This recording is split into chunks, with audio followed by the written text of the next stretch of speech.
Que a graça do Senhor Jesus Cristo, e o amor de Deus, e a comunhão do Espírito Santo seja com todos vós.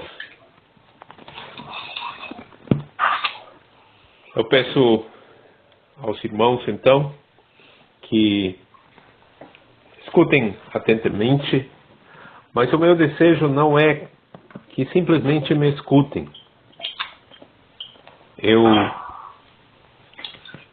tenho como meu profundo desejo de que cada um de vós, aos quais está chegando esta mensagem, na verdade, creiam. Nós já temos visto em várias ocasiões como há uma diferença entre ouvir alguma vez, talvez prestar atenção, outras vezes entre saber, mas unicamente quando a gente realmente acredita é que acontece uma mudança. Por isso meu desejo não é que somente escutem o que eu estou falando, mas também que acreditem não em mim, mas nas palavras de Deus. Diante da situação atual, nós podemos, como cristãos, nos perguntar: vai mudar algo? E se levantam duas respostas. Não, nada vai mudar. Ou, sim, a partir de hoje, muita coisa vai mudar. Seja qual for a resposta, não, nada vai mudar, ou sim, a partir de hoje tudo vai mudar. Qual deve ser a nossa atitude? Qual deve ser a nossa atitude como cristãos? A verdade é que, como cristãos, nós acabamos esquecendo. Nós acabamos esquecendo verdades profundas, básicas. Como, por exemplo, a verdade que encontramos em Gênesis 3:17, onde está escrito: e a Adão disse, portanto, deste ouvido à voz da tua mulher, e comeste da árvore de que te ordenei, dizendo, não comerás dela, maldita é a terra por causa de ti, com dor comerás dela todos os dias da tua vida. Então, essa é uma verdade que todos acabamos esquecendo, deixando para trás. Essa verdade que nos mostra claramente que o mundo ao nosso redor, que todos nós já nascemos num mundo amaldiçoado pelo próprio Criador. E a outra verdade é a que encontramos lá em Pedro, no capítulo 3 da segunda epístola, no versículo 7, onde está escrito: mas os céus e a terra que agora existem, pela mesma palavra se reservam como tesouro e se guardam para o fogo, até o dia do juízo e da perdição dos homens simples. E no versículo 10, a continuação diz: mas o dia do Senhor virá como ladrão de noite, no qual os céus passarão com grande estrondo e os elementos ardendo se desfarão, e a terra e as obras que nela há se queimarão. Estas são verdades que nós temos esquecido, que a igreja cristã ao redor do mundo praticamente esqueceu, porque olhamos ao nosso redor, acabamos nos acostumando, nos amoldando com o que está ao nosso redor, sem lembrar que o mundo já foi, desde aquela triste ocasião em que Adão rebelou-se contra o Criador, desde aquela ocasião em que nosso primeiro pai desobedeceu ao Criador. Este mundo está amaldiçoado. E essa verdade que encontramos em Pedro, na sua segunda epístola, quando o apóstolo nos diz que esse mundo está guardado como tesouro. Não que seja um tesouro, mas guardado como um tesouro para ser completamente queimado, destruído. Os elementos ardendo se desfarão, diz isto. Então, sabendo isto, como deve ser o nosso viver neste mundo? Aí mesmo nessa segunda epístola de Pedro, no capítulo 3, versículos 11 e 12, nós encontramos: havendo, pois, de perecer todas estas coisas, que pessoas vos convém ser em santo trato e piedade, aguardando e apressando-vos para o dia de Deus, em que os céus e fogo se desfarão, e os elementos ardendo se fundirão? Que pessoas devemos ser? É a pergunta do apóstolo, né? Como deve ser o nosso viver nesse mundo? E por que razão? Por que razão? Porque desde que Deus escolhe um povo, lá no Antigo Testamento, lá em Levítico 25, 23, onde Deus diz para o povo hebreu: também a terra não se venderá em perpetuidade, porque a terra é minha. Mas o versículo continua nos dizendo, o próprio Deus falando: pois vós sois estrangeiros e peregrinos. Vós sois estrangeiros e peregrinos. Moisés escreve essa passagem e diz: vós sois estrangeiros e peregrinos comigo. E eu poderia repetir isto: nós somos estrangeiros e peregrinos neste mundo amaldiçoado. No primeiro livro das Crônicas, no capítulo 29, versículo 15, encontramos a declaração: porque nós somos estrangeiros diante de ti e peregrinos como todos os nossos pais. Como a sombra são os nossos dias sobre a terra, e sem ti não há esperança. O verdadeiro povo que acredita no Senhor desde sempre confessou: nós somos estrangeiros e peregrinos nessa vida. O apóstolo nos diz na epístola aos Hebreus, no capítulo 11, versículos 13 ao 16, referindo-se a esses santos do Antigo Testamento: todos estes morreram na fé, sem terem recebido as promessas, mas vendo-as de longe e crendo-as e abraçando-as, confessaram que eram estrangeiros e peregrinos na terra. Porque os que isto dizem, claramente mostram que buscam uma pátria. E se na verdade se lembrassem daquela de onde haviam saído, teriam oportunidade de tornar. Mas agora desejam uma melhor, isto é, a celestial. Por isso também Deus não se envergonha deles, de se chamar seu Deus, porque já lhes preparou uma cidade. Vocês todos sabem que em dezembro eu fiz uma viagem fora do Brasil e voltei dessa viagem numa data anterior à prevista. Acabei voltando em janeiro, justamente porque já naquela época, quando eu fui, já havia esta problemática que está assolando o mundo inteiro. E em janeiro eu fiquei pensando não só na parte econômica, mas fiquei pensando: e se fecharem os aeroportos? E se eu ficar trancado lá?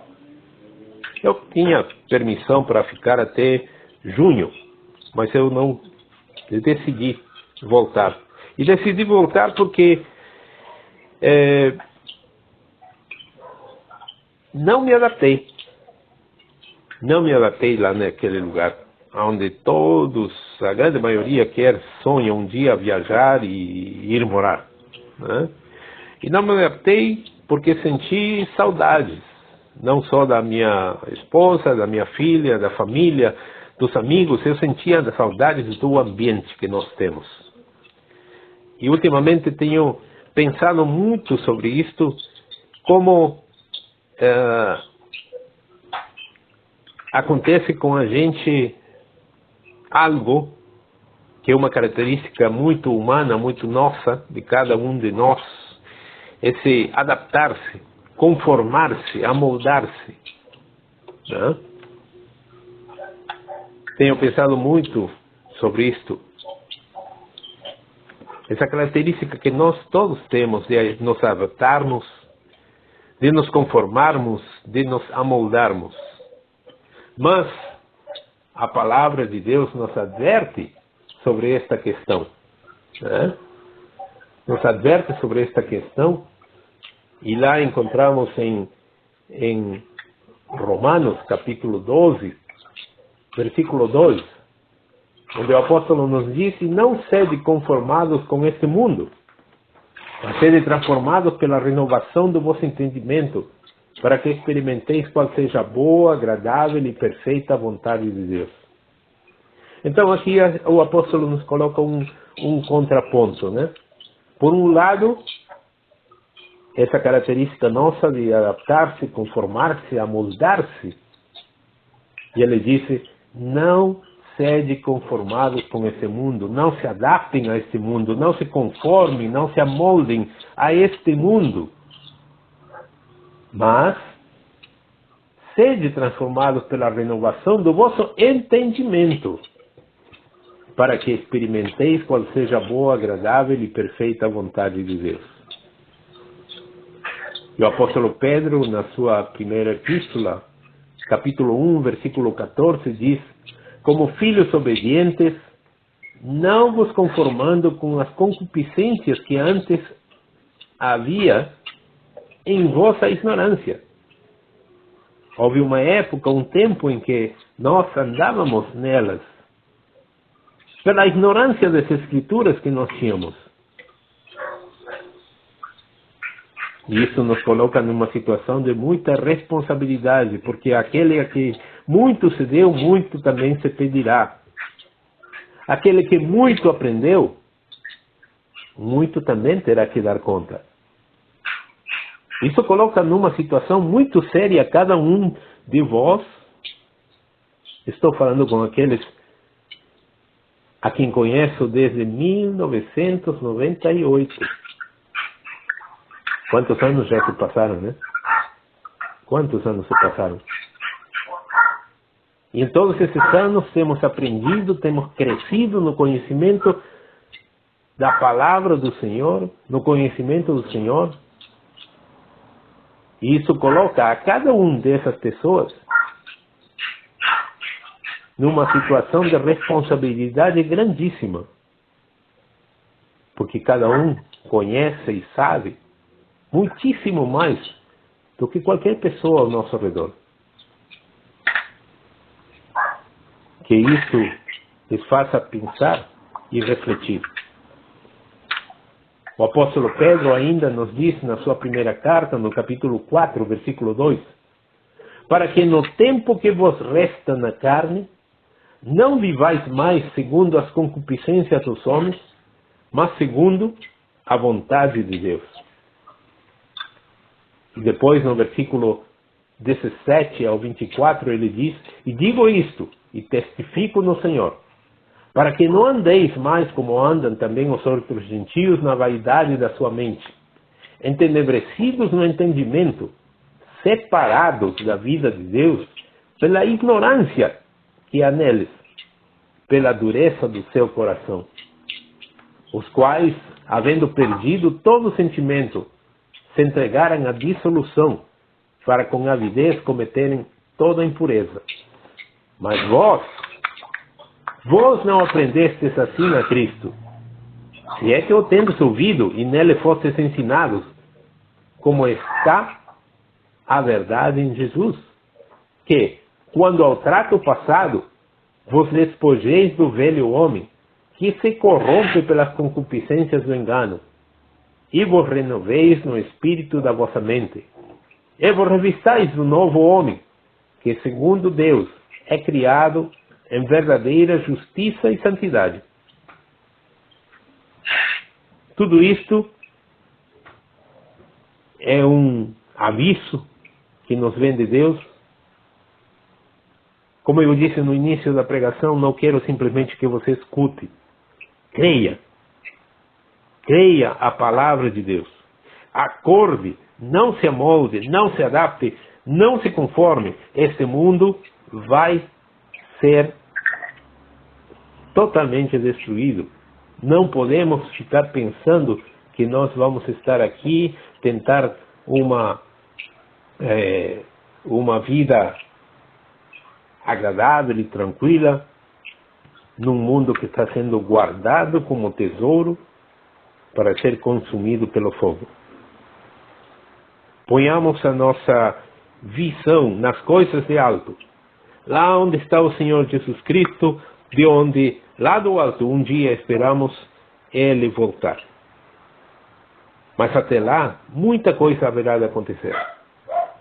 Até lá, tudo isso que nós estamos vivendo é simplesmente um treinamento para um controle brutal, um controle absoluto, total, a mãos de aquele que se levanta contra Deus e se levanta contra tudo aquilo que é correto, certo, decente, honesto. Acorde. Não se acomode. Daqui a uns dias, mesmo que a crise pareça ter passado, mesmo quando a crise pareça ter passado, você achará ruim? Coloquemos-nos um pouquinho no futuro e pensemos e respondamos: você achou ruim? Você se cansou? E aí encontramos uma passagem em Jeremias capítulo 12, versículo 5, onde nós encontramos: se te fadigas correndo com homens que vão a pé, como poderás competir com os cavalos? Se tão somente numa terra de paz estás confiado, como farás na enchente do Jordão? Você achou ruim? Você se cansou? O próximo nível será mais difícil. O próximo nível será mais difícil ainda. Tudo isso é simplesmente um treino para o que há de vir. Se nesse instante, em países como o vizinho Peru, os próprios vizinhos aplaudem quando a polícia pega alguém na rua, quando a polícia violentamente trata essas pessoas que estão andando na rua, os próprios vizinhos denunciam a seus vizinhos quando os veem sair.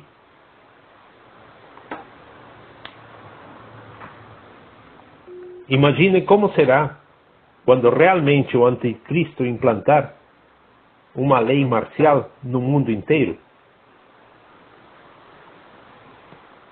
É por isso que em Jeremias encontramos essa passagem. Se te fadigas correndo com homens que vão a pé, como poderás competir com os cavalos? Se você achou ruim toda essa situação ao nosso redor, se a população inteira, do mundo inteiro, correu para suas casas só porque uns quantos governantes políticos conclamaram para que isso acontecesse, imagine o dia em que homens armados, exército, andar na rua, obrigando a população inteira a obedecer uma lei draconiana. Se a gente achou ruim, imagine como será então. Mas, como cristãos, nós devemos agarrar-nos no que a palavra de Deus nos diz. Em Salmo 20, versículos 7 e 8 encontramos: uns confiam em carros e outros em cavalos, mas nós faremos menção do nome do Senhor nosso Deus. Uns encurvam-se e caem, mas nós nos levantamos e estamos de pé. Queira o Senhor Deus nos dar maior compreensão disto e da sua palavra. Amém.